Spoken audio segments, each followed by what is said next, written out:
Hello everyone, this is Sagar sir. I welcome you all to my YouTube channel. अगर आप class 12 के बच्चे हैं तो ये वीडियो आप लोगों के लिए बहुत खास होने वाली है, क्योंकि इस वीडियो के थ्रू मैं सागर बंसल आपके लिए स्टार्ट करने वाला हूँ question series. That is the important question series for class 12।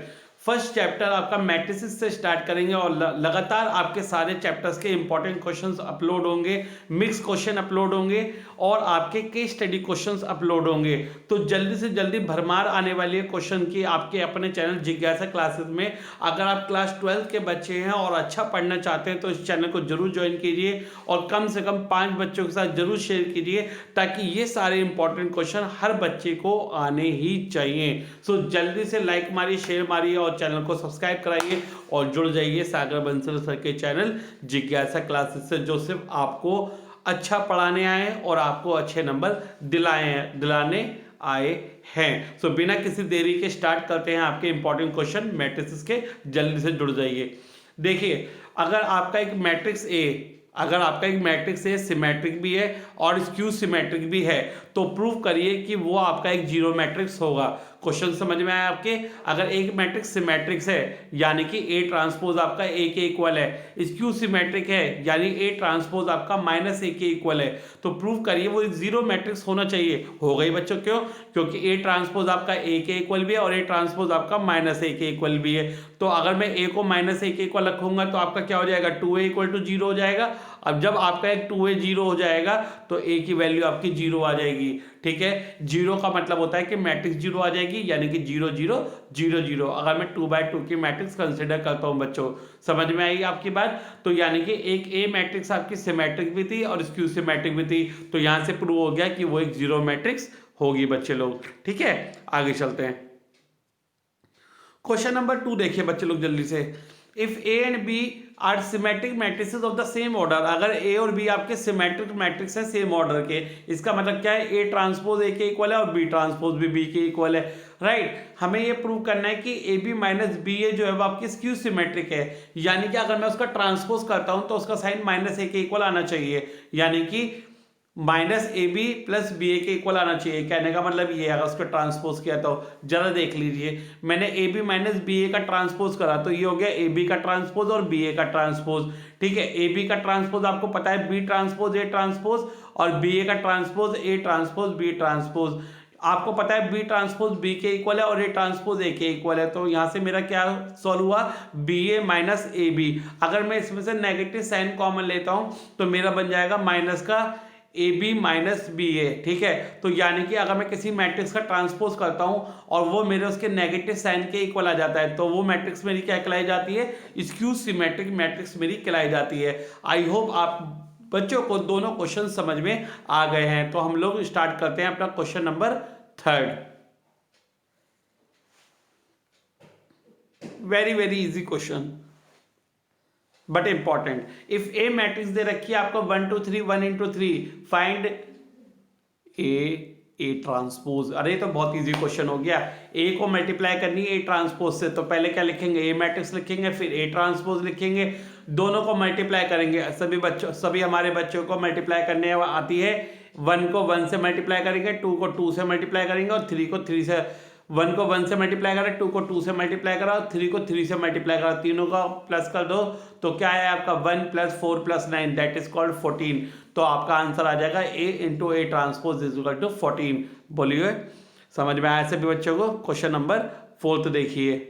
If A is a symmetric matrix show that B transpose A B symmetric. बच्चे लोग, मैंने आपको यहाँ पे दो मल्टीप्लाई करके दिखा रखे हैं अलग अलग, यानी कि 2 सॉल्यूशन दिखा रखे हैं। आप ये अल्टरनेट वाला करें तो आपके लिए बहुत इजी रहेगा। ठीक है बच्चों, बाकी जिसे को जैसा अच्छा लगे वो कर लीजिए। तो मैं तो बच्चों को आसान बनाने आया हूँ तो आसान ही बनाऊंगा। तो अल्टरनेट देखिए जरा।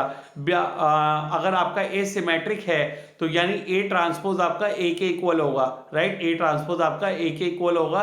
तो यानी कि अगर मैं बी ट्रांसपोज ए बी का सिमेट्रिक करूं, ठीक है, तो क्या आएगा? बी ट्रांसपोज ए बी का ट्रांसपोज करोगे तो देखिए क्या हो जाएगा। आप जानते हो बी ए का ट्रांसपोज होता है A transpose B transpose A transpose. ठीक है बच्चे लोग, ए बी का ट्रांसपोज क्या होता है पता है आप लोगों को? ए बी का ट्रांसपोज क्या होता है? B transpose A transpose. ठीक है। अब मैंने क्या काम करा, मैंने बी ट्रांसपोज को तो ए मान लिया और ए बी को बी मान लिया, तो मेरा आ जाएगा A B transpose B transpose. ठीक है, अब ए बी ट्रांसपोज को अलग से ट्रांसपोज करो तो क्या आ जाएगा, बी ट्रांसपोज ए ट्रांसपोज, और बी ट्रांसपोज का ट्रांसपोज क्या आ जाएगा आपका बी। ठीक है, बी ट्रांसपोज का ट्रांसपोज क्या आ जाएगा बी। तो यहां से आपको पता चल गया, बट ए आपका सिमेट्रिक था, तो यानी ए ट्रांसपोज की जगह मैं क्या रख सकता हूँ, ए रख सकता हूं। तो यानी कि बच्चे लोग मेरा जो बी ट्रांसपोज ए बी है वो मेरा सिमेट्रिक आ गया, क्योंकि वो उसी मैट्रिक्स के इक्वल आ गया। क्योंकि आप लोग जानते हो कि अगर मैं किसी मैट्रिक्स का ट्रांसपोज करता हूं और वो उसी के इक्वल आ जाता है तो वो मैट्रिक्स आपकी सिमेट्रिक हो जाती है। तो यानी कि बी ट्रांसपोज ए बी आपका सिमेट्रिक हो गया बच्चे लोग। ठीक है, नाउ क्वेश्चन नंबर 5 देखिए जरा, ये तो बहुत इजी क्वेश्चन है। If a is equal to 1 1 0 1 prove that a की power n is equal to 1 and 0 1 for all n belongs to natural number. अब बच्चे लोग हम क्या करेंगे, इसकी वैल्यू पुट कर करके देखते हैं। पहले 1 पुट करते हैं, फिर k पुट करते हैं, फिर k प्लस 1 पुट करते हैं। तो सबसे पहले पुट करेंगे 1। देखिए हमने nth टर्म वाले में 1 पुट करा पहले, तो आपका क्या बन गया 1 1 0 1, n की जगह 1 पुट करोगे। फिर दूसरे में n की जगह k पुट करोगे तो a की पावर k आ जाएगा 1 k 0 1। अब तीसरे में आप a की पावर k प्लस 1 पुट करोगे तो बच्चे लोग a की पावर k प्लस 1 क्या होता है, यानी a की मल्टीप्लाई करनी है a की पावर k से। लेट आई टेल यू कि जहां जहां आपका k वाले में k आया था यहाँ पे k की जगह k प्लस 1 आना चाहिए, तो आपका आंसर परफेक्ट है। देख लीजिए, मल्टीप्लाई कीजिए, 1 की मल्टीप्लाई 1 में करेंगे, 1 की मल्टीप्लाई 0 में करेंगे तो 1 बचेगा आपका, 1 की मल्टीप्लाई k में करेंगे और 1 की मल्टीप्लाई 1 में करेंगे तो k प्लस 1 आ जाएगा आपका। 0 की मल्टीप्लाई 1 में करेंगे और 1 की मल्टीप्लाई 0 में करेंगे। ठीक है, तो क्या आएगा बच्चे लोग, जरा इसे ठीक कर लीजिएगा। यहाँ पे 0 की मल्टीप्लाई अगर आप किस में करेंगे, 0 की मल्टीप्लाई 1 में करेंगे तो आपका 0 आएगा। ठीक है, इसे ठीक कर लीजिएगा, यहाँ पे आपका 0 आएगा, तो यहाँ 0 लिख लीजिएगा और 0 प्लस 1 आपका क्या हो जाएगा 1 हो जाएगा। तो आपका क्या आ जाएगा 1 k प्लस 1 0 और 1। ठीक, तो रिजल्ट आपका ट्रू है for n equal to k plus 1। और कब ट्रू होगा, जब n इक्वल टू k होगा और for n belongs to natural number. So बच्चे लोग इस क्वेश्चन को कैसे करते हैं, नेट टर्म वाले को पहले n की जगह 1 पुट करते हैं, फिर k पुट करते हैं, फिर k प्लस 1 पुट करते हैं। k प्लस 1 में क्या आइडेंटिटी है कि आप a की मल्टीप्लाई a की पावर k से करेंगे, तो आपकी वही टर्म बननी चाहिए जो आपकी k में बन रही है, यानी जहां जहां k में आपका k आ रहा है वहां k प्लस 1 में k प्लस 1 आना चाहिए। ठीक है, तो इस क्वेश्चन को थोड़ा करेक्ट करके आप लोग ठीक कर लीजिएगा, बहुत इंपॉर्टेंट क्वेश्चन है और बहुत इजी क्वेश्चन है।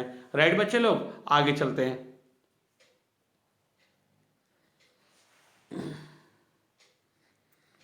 नाउ क्वेश्चन नंबर 6 देखिएगा। क्वेश्चन नंबर 6 क्या कहता है आपसे, if A and B are two matrices given in such a way that A B and A plus B are both defined, show that A plus B are the square matrix of the same order. बच्चे लोग आपसे बोला गया है कि ए और B आपकी दो मैट्रिक्स हैं इस तरीके से कि ए बी भी आपकी डिफाइन हो रही है और ए प्लस बी भी डिफाइन हो रही है। तो मैं आपको एज इट इज बता देता हूं कि ए प्लस बी कब पॉसिबल है, जब दोनों मैट्रिक्स सेम ऑर्डर के होंगे। जब दोनों मैट्रिक्स सेम ऑर्डर के होंगे तो ए प्लस बी आपकी हो जाएगी। ये मैंने आपकी पहले लाइन में दिखा रखा है कि दोनों मैट्रिक्स का जो ऑर्डर है वो m इंटू एन है। और बच्चे लोग ए प्लस बी कब पॉसिबल है, ए प्लस बी तो जब पॉसिबल है जब दोनों का ऑर्डर सेम होगा। और ए इंटू बी कब पॉसिबल है, जब पहले का कॉलम दूसरे के रो के इक्वल होगा, यानी कि पहले का n दूसरे के m के इक्वल होगा। तो बच्चे लोग यहां से तो क्लियर हो ही गया सारा कि पहले वाले का भी ऑर्डर m इंटू एम हो जाएगा, दूसरे वाले का भी ऑर्डर m इंटू एम हो जाएगा। तो यानी कि ये a और b कैसी मैट्रिक्स हो गई, a और b आपकी स्क्वायर मैट्रिक्स हो गई। और स्क्वायर मैट्रिक्स कौन सा होती है, जिनके रोज और कॉलम सेम होते हैं। राइट बच्चों, जैसे 2 into 2 3 into 3 and so on. तो a प्लस बी और ए बी आपकी जब डिफाइन होंगी तो a और b आपकी स्क्वायर मैट्रिक्स होंगी सेम ऑर्डर की। ठीक है बच्चे लोग, नाउ क्वेश्चन नंबर 6 देखिए। 6 हो चुका है आपका, 7 देखिए। अब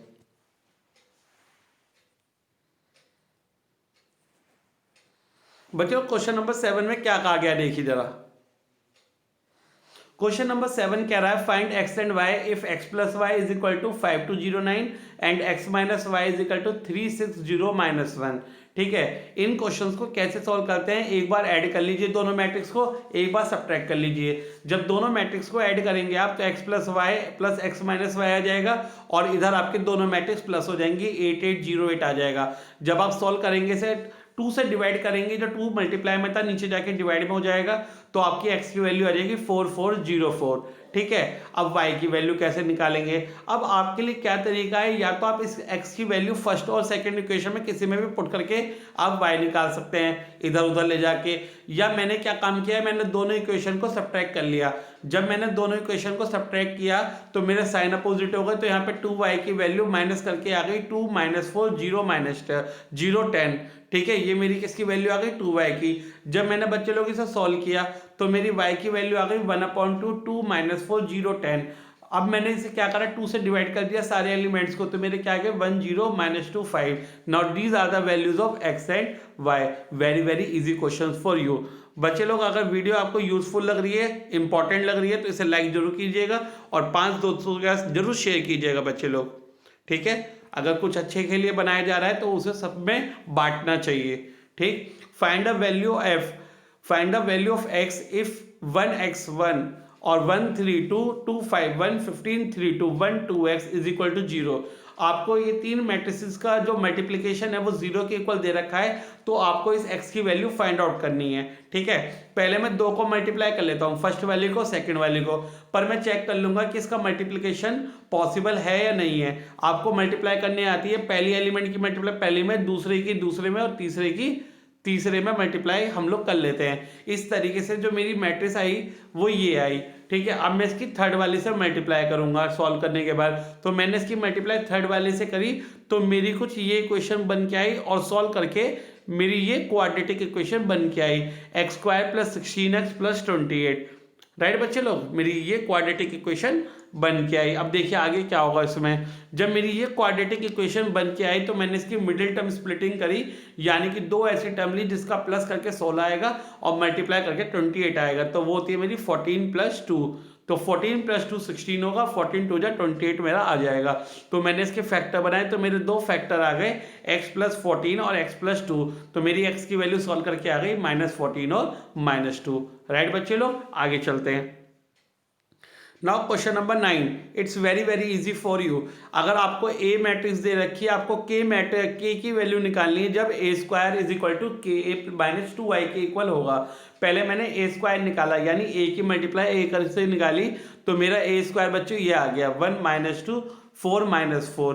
राइट, ये मेरा क्या आ गया बच्चे लोग, ये मेरा A² आ गया। फिर मैंने K की वैल्यू निकाली, यानी A की मल्टीप्लाई K से करी।